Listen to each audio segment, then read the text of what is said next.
les différents types d'attachements, l'attachement sécure et les attachements insécures qui sont à l'origine des couples toxiques dysfonctionnels. C'est des mécaniques, c'est des thématiques qu'on traite pas assez, dont on n'a pas forcément conscience, mais c'est de la psychogénéalogie en fait. C'est l'idée de remonter, faire un rétro-pédalage sur ce qui s'est passé dans notre enfance et en tirer des leçons et voir si ça a eu des répercussions dans nos relations amicales, amoureuses, peu importe le type de relation, et surtout la relation envers nous-mêmes et la manière dont on projette des attentes sur telle ou telle relation. Donc l'attachement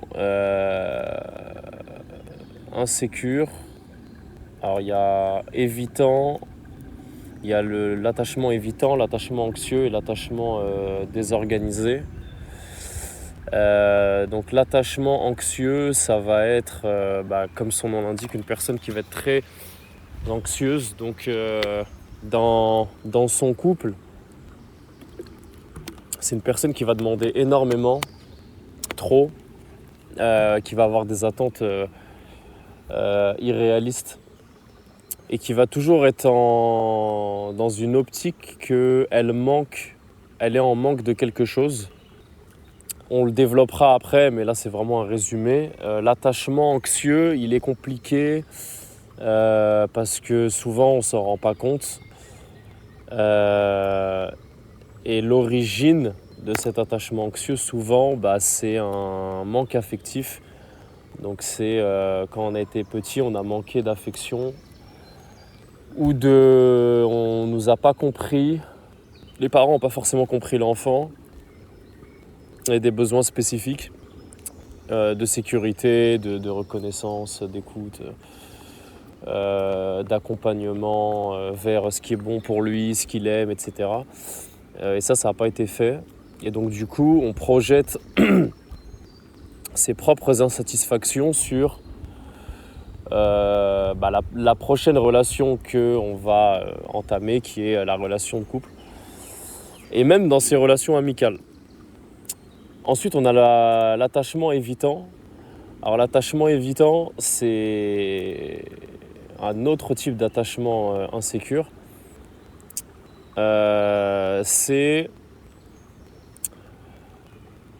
la compulsion de vouloir éviter l'autre, de rester dans son cocon, dans son monde, parce que l'attachement est dangereux. Voilà, le lien est dangereux, l'autre est dangereux. Voilà. Donc je reste loin des autres parce que sinon je vais souffrir. C'est ça la croyance qu'il y a derrière. Donc souvent ça vient de l'enfance, c'est des enfants qui n'ont pas pu exprimer leurs émotions comme ils le voulaient, ou lorsqu'ils voulaient exprimer leurs émotions, ils ont été rejetés, ou il y a eu des réactions du parent qui ont été assez déséquilibrées ou qui ont fait très peur à l'enfant.